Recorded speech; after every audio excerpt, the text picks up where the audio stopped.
কাম্মা, মিচকা তো ঘরে নেই। তোর কাম্মাও যেমন, ওই মানুষটা কি ঘরে বসে থাকা? ডাক্তারবাবু বলেছে কদিন ঘরে বিশ্রাম নিতে। কে কার কথা শোনে? দিদিভাই, চিরটা কাল তো দেখে আসছি মানুষটার পায়ের তলায় সবসময় সরষে। এইটা একেবারে হক কথা কইছেন বউ। চুপ করে এক জায়গায় বসে থাকতেই চান না করতে। আসলে কাজ পাগল মানুষ তো, কিন্তু অহত তা করলে চলবো না, শরীরটা অসুস্থ, ডাক্তারের নিয়ম খান তত তো মাইনা চলতে হইব। আপনি একটু ভালো করে বুঝায় কোন কর্তার, আপনার কথাই শুনবো বৌদি। হ্যাঁ, আমি বলবো আর তোমার দাদা বুঝবে, এই চিনলে এতদিনে। মা, বাবা তো জেঠুমনির ঘরে নেই। সে কি? তাহলে গেলেন কই? আমি তো ছাদে আর লনে ওই কৃষ্ণা কার্তিকে বললাম দেখে আসতে। কি হয়েছে মা? কি আবার হবে? হয়েছে আমার মাথার মুন্ডু। রোজ রোজ বাড়িতে কোনো না কোনো অশান্তি লেগেই রয়েছে। ও তো কার্তিক এসে গেছে। মেচকাকে খুঁজে পেলি? না, মেজদাকে তো বাইরে বাগানে দেখলাম না। আর মালিও বললো সকাল থেকে নাকি মেজদাকে দেখেনি। গেল কোথায় মানুষটা? ছাদেও কিন্তু নেই, ছাদের দরজা তো বন্ধ। মানুষটা তো বাড়িতেই নেই। ওবা তোমাদের ঘরে যায়নি তো? মিচকা না, বলছি তো বাড়িতেই নেই। আচ্ছা, এমন মজা তোমার কোনো ভুল হচ্ছে না তো? ভুল? কি কিসের ভুল? মানে তুমি ওয়ার্কশপটা ভালো করে দেখেছো তো? কি আশ্চর্য, বাবা ওয়ার্কশপে যাবে কেন? বাবা তো বাড়ি থেকে বেরোনো বারণ। বোকার মতন প্রশ্ন করিস না মিনু। বোকার মতো প্রশ্ন করেনি, ও যাচাই করে নিচ্ছে। তুমি শিওর মিচকা ওয়ার্কশপে যায়নি? আসলে মিচকা কাজ পাগল মানুষ তো, বাড়িতে একঘেয়ে ভাল লাগছে না, বোর হচ্ছে, তাই হয়তো চলে গেছে। না না না না, সেইটা হইব কেমন কইরা? আমি তো সেই কোন সকালে উঠা ওয়ার্কশপ নিজের হাতে পরিষ্কার করছি। তো কর্তা সেখানে আইলে পরে আমার লগে দেখা হইতো না? বৌদি, আমি আপনাকে নিশ্চিত হইয়াই কইতেছি, ওয়ার্কশপে কর্তা যান নাই। সে কি, বাড়িতে নেই, ওয়ার্কশপেও নেই? তাহলে কাউকে কিছু না জানিয়ে কত কোথায় গেল? আমাকে মেরে না ফেললে মানুষটা শান্তি হবে? হবে না। শান্ত হলো ছোট, বিপদের সময় মাথা গরম করলে চলে? একটু চোখের আড়াল করব, মানুষটা কি করে বসবে, এখন কোথায় খুঁজবো বলতে পারো? আচ্ছা, বলছি যে এতক্ষণে তো ইন্দ্রদাদা নিশ্চয়ই ওয়ার্কশপে পৌঁছে গেছে। ইন্দ্রদাদাকে একবার ফোন করলে হয় না? হ্যাঁ, মিনু তো ঠিকই বলেছে। বৌদি, একবার দাদাকে ফোন করে দেখো না। হ্যাঁ মা, বাবা তো আজ সকালে ব্রেকফাস্টও করেনি। আমি যখন ডাকতে গেছিলাম বাবাকে, বাবা তো ঘরে ছিল না। আর তুমি তো ভেবেছিলে বাবা হয়তো জেঠুমনির ঘরে গেছে। স্ট্রেঞ্জ, সকাল সকাল একজন অসুস্থ মানুষ কিছু না খেয়ে, কাউকে কিছু না বলে এভাবে বাড়ির থেকে বাইরে। বাবু কি বললো? অন্য ওয়ার্কশপগুলোতে খুঁজে দেখছে, যদি না পায় তাহলে পুলিশে খবর দিতে হবে। হ্যাঁ, আমিও তাই বলছিলাম। আমার মনে হয় আমাদের সরকারি হসপিটালগুলোতেও খোঁজ নেওয়া উচিত।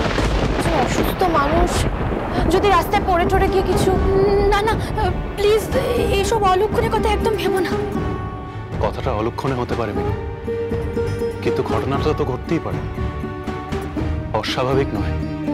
সোমদাদা, তুমি দুশ্চিন্তা করো না। আমার কর্তার তেমন কোনো ক্ষতি হতেই পারে না।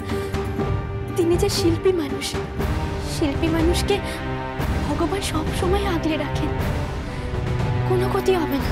না না, এইটা সর্বৈব সত্য, শিল্পীরে ভগবান আগলাইয়া রাখে, কিন্তু তুই এত জোর দিয়া কি কইরা কইতেছিস? তা আমি জানি না এমন বোঝা, কিন্তু আমার মন বলছে আমি কর্তাকে ঠিক খুঁজে বের করব। মিনু, আমি আমার কর্তাকে ঠিক খুঁজে বের করব, নিয়ে আসবো। এমন মজা, তুমি আমার সঙ্গে এসো তো।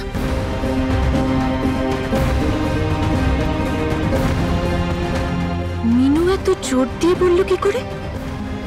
ও কেমন করে জানবে সুমির বাবা কোথায়?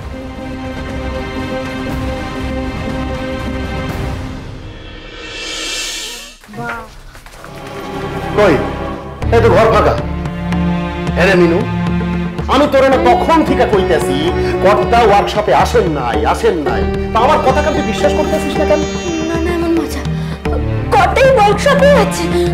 আমি মন বলছে কটা এখানেই আছে, দেখবে এখানে থাকবে কটা। আমার একটু সময় দেওয়ার মজা, আমি ঠিক কটাকে খুঁজে বার করবো। আচ্ছা ঠিক আছে, তুই খোঁজ, ভালো করে খোঁজ। আমি বরং নিমাইদার মুকুন্দদেব অফিসে একবার চাই, আর সেই লগে গঙ্গার ঘাটের দিকটাও একবার ঘুরে আসি। কে জানে হয়তো ওদিক পানেও যাইতে পারে। তুই থাক, আমি আইতেছি। হ্যাঁ আইতেছি আমি।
কর্তা,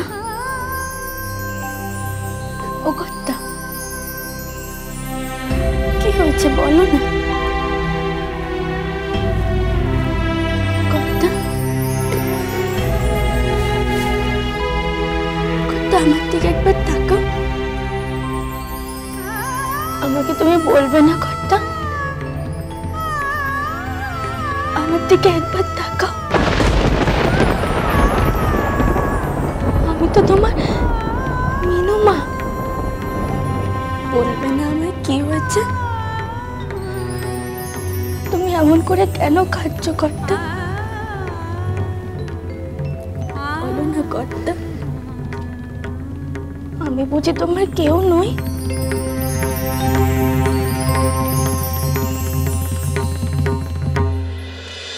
বাজলো